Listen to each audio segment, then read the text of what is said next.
Hello mga langging, for today's video, maglakaw da ay minerian, kaysa yung man siya nakauli. Actually kari nga video kagahapon pa ni, karon lang nako siya na-edit o na-upload kay tungod na busy o isa pa, nagaulan, nagahinay-hinay ang net.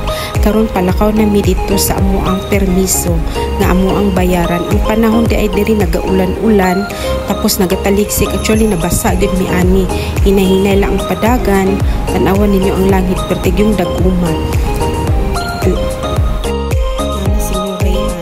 Siya man akong gisulod na siya magbayad sa cashier. Diri dai na mo ginapalit ng ang mga gamit sa balay.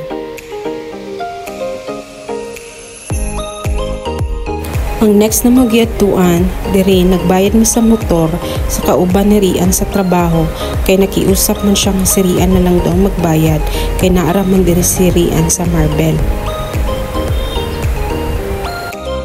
I-flex na ko akong tiin nga nabasa sa ulan. Hinay man ang ulan pero makabasa gud siya.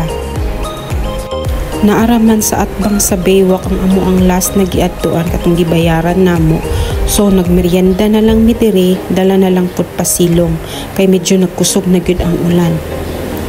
Worth 50 pesos lang na siya amo ang gipalit. Nag-add lang mi og duha ka coke. Sa sauce pa lang nami na siya, sulit na kaayo, na ay alamang, na ay kalamansi, na apoy halang nga sauce.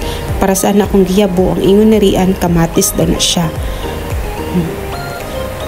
So, sulit gud siya kaayo. Welcome yarn! So, nag-add na po another 50 pesos.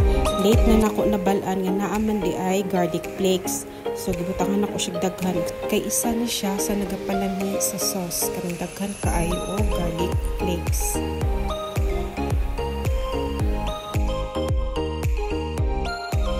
So, diri na lang sa tama ng ato ang video.